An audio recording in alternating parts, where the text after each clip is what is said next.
oleh Bu Yosung. Assalamualaikum. Teman-teman udah datang sini dengan begitu antusiasnya. Agenda kita hari ini seperti yang teman-teman lihat, ada rame ya di sini ya. Ada berarti ada satu di belakang saya ada 4 orang security, ada karyawan Ibu Cintami, ada anaknya Ibu Cintami, Alif dan Ibu Cintami serta saya. Beliau-beliau ini adalah yang terlibat saat kejadian yang dibilangnya penganiayaan. Pertama, saya mau membantah beberapa poin di sini. Yang paling penting itu yang pertama kali dikatakan oleh Dea beserta kuasa hukumnya bahwa Dea ini adalah karyawan atau pegawai di rumah Ibu Cintami yang bekerja sebagai admin. Di sini kalau kita mau bilang karyawan secara hukum, karyawan itu dibuktikan hanya dengan adanya kontrak kerja. Nah, kami tidak pernah membuat kontrak kerja dengan Dea, sehingga Dea bukan karyawan dari Ibu Cintami. Dea ini juga menyatakan bahwa dia diusir. Di sini sejak awal Dea diterima oleh Ibu Cintami sudah dijelaskan bahwa Dea hanya tinggal sementara. Di saat penjahit Ibu Cintami sedang tidak bekerja karena lagi pandemik, jadi pulang kampung waktu itu kita stop semua kegiatan. Nah, Dea bisa menempati kamarnya. Kemudian saat penjahit Ibu Cintami akan kembali masuk bekerja karena sudah new normal, Ibu Cintami menyampaikan kepada Dea untuk mencari tempat tinggal, mungkin ke keluarganya, kerabatnya, sahabatnya, atau menghubungi ibu kandungnya, seperti itu. Bukan mengusir. Tanggal 30 itu yang dinyatakan oleh Ibu Cintami kepada Dea nih. Katanya Ibu Cintami mangkir. Nah gini loh, kalau mangkir itu kan, mangkir itu artinya tidak datang tanpa pemberitahuan ya. Seperti mengelak gitu kan ya, tapi memang betul Ibu Cintami tidak datang. Ibu Cintami tidak datang dikarenakan pada tanggal 15 September Ibu Cintami itu melakukan operasi gusi. Tanggal 16 September saya berkirim surat ke Polres Jakarta Selatan yang mana saya meminta penjadwalan ulang untuk pemeriksaan Ibu Cintami. Ini surat saya, ini ada tanda terimanya ya. Surat saya jadikan tanda terima. Di sini sudah diterima pada tanggal 16 September. Ini diterima kurang lebih sore ya, habis asar. Kenapa sore? Jadi malamnya itu tanggal 15 Ibu Cintami masih bilang sama saya, kita usahain datang. Oke. Terus tiba-tiba tengah malam telepon saya, kayaknya nggak kuat deh datang, sakit banget, sakitnya sampai ke kepala, nggak mungkin bisa ngomong deh besok. Di HP itu kan pemeriksaan kita ngomong ya, harus menerangkan. Jadi aku bilang oke, nggak apa-apa, saya akan berkirim surat. Jadi paginya itu tanggal 16 saya mempersiapkan surat untuk saya kirim, dan habis asar surat itu saya kirim. Ini sudah diterima.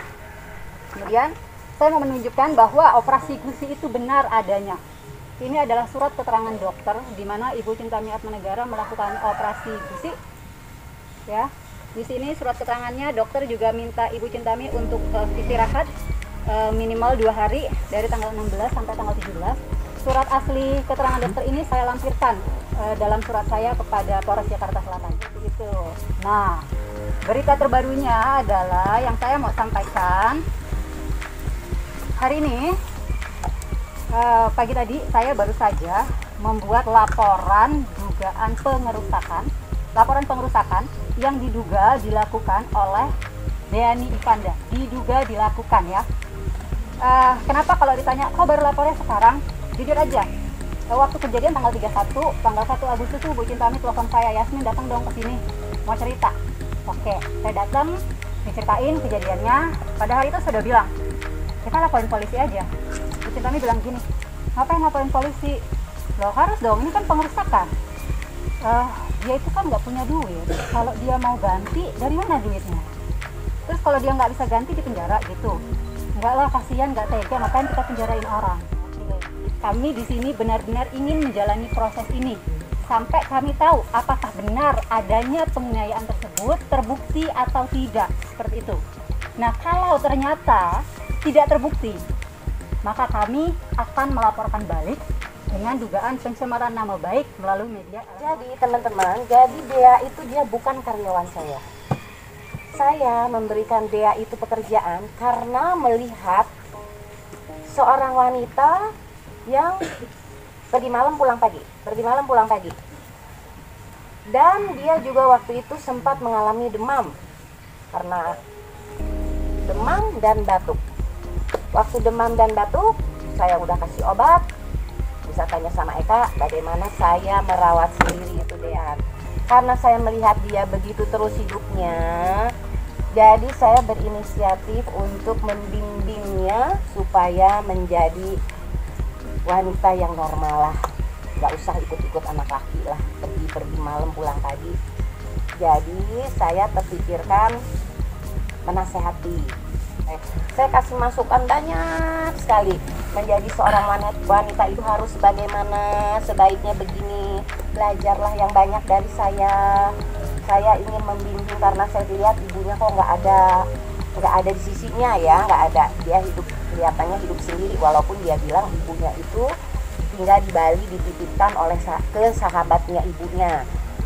Jadi saya juga ingat kalau dia keluar malam begitu terus kan pasti kan staminanya akan turun. Jadi saya bilang belajar banyak dari tante, bla bla bla. Saya nasehatin. Saya bilang kita nih bicara sesama perempuan, sesama wanita. Terus udah gitu, nah itu pun selama saya ajak ngobrol lumayan cukup lama sih. Saya ngobrol sama dia hampir 1 jam ya. Saya tanya orang tuanya di mana. Terus saya juga bilang, maaf nih kalau boleh tahu dulu punya rumah apa enggak, karena kan dia dari kos-kosan ya, dari kos-kosan gitu, sampai nggak bisa bayar kos-kosan. Terus akhirnya dia ya kalau gitu deh, seperti biasa, kalau nggak ditanya nggak jawab. Jadi ini anak kalau nggak ditanya nggak jawab gitu. Saya tanya aja ini, nanya itu, segala macam. Tapi memang kelihatannya tuh kayaknya risih gitu ya dia itu, karena dari posisi berhadapan sama saya tuh selama-lama miring gitu. Kok jadi miring duduknya lu? Akhirnya dibenerin lagi duduknya. Terus akhirnya saya ngobrol lagi, ya sebenarnya ya kalau kita begini gimana sesama wanita, kasih masukan menjadi seorang wanita tuh, ngebimbing dia lah gitu. Miring lagi kayaknya mungkin dia gini, apaan sih lu ngobrol panjang lebar, pengang kali kupingnya gitu ya, apa dia nggak mungkin ya udah akhirnya saya akhiri gitu. Nah terakhir saya ngobrol sama dia, saya bilang gini, kita nyari duit yuk, nggak nyari duit. Ini yang mengenai karyawan ya, karena dia bilang karyawan. Dia udah berapa lama udah datang ngomong? Oh, dia udah 2 bulan di sini. Dia itu sebetulnya tinggal di sini itu bukan 2 bulan, teman-teman. Bukan 2 bulan. Dia sendiri yang bilang dia masuk April. Coba dihitung. April, Mei, Juni, akhir Juli. Pas Idul Adha tanggal 31 Juli. Dia keluar dari sini, berarti kan dia tinggal di sini 4 bulan, bukan 2 bulan. Anggaplah pertengahan April, 3,5 bulan. Jadi saya itu panggil dia itu setelah dia 1,5 bulan, karena saya lihat dia hidupnya begitu ya. Jadi setelah 1,5 bulan baru saya ajak bicara. Itu saya menyampaikan sesuatu yang, karena dia bolak-balik bilang mau jual ginjal. Saya mau jual ginjal di mana tante? Nah itu. Jadi saya terpikirkan, ini saya ulang lagi ya, karena saya terpikirkan, aduh anak-anak mungkin beranggapan kalau orang tua itu ingin dikasih uang, mungkin pengharapan orang tua itu uang. Itu saya, udah dulu. Begitu saya balik dia gini, tante, saya mau tanya dong, kalau anak perempuan boleh harus bangun pagi, anak laki-laki boleh bangun siang. Saya kaget, itu kan nasihat-nasihat yang secara santai sebulan yang lalu. Oh, berarti problem banget ya bangun pagi itu rupanya. Tiap pagi itu saya membangunkan, kalau enggak mbaknya. Jadi dia nggak pernah jam 8 pagi itu udah standby di laptop, nggak pernah kejadian. Jam 9 masih belum bangun juga, setengah 10, jam 10 masih belum bangun juga. Saya Dea, ayo bangun Dea, customer Dea. Karena karyawan saya Eka ini dia menghandle yogurt juga, dia packingin yogurt juga. Jadi harus ada 2 memang admin itu, untuk yogurt dan untuk passion saya di kami official. Dan saya pada saat itu, waktu dia nunjuk saya sambil diangkat sama bapak-bapak, diangkat, dibopong, dibawa turun, itu dia nunjuk saya sambil ngancam saya, awas ya tante, lihat ya tante. Saya langsung ini astagfirullahaladzim. Saya tuh di sini tuh tersayat-sayat saya. Tersayatnya tuh begini. ini. Ibunya mana ya?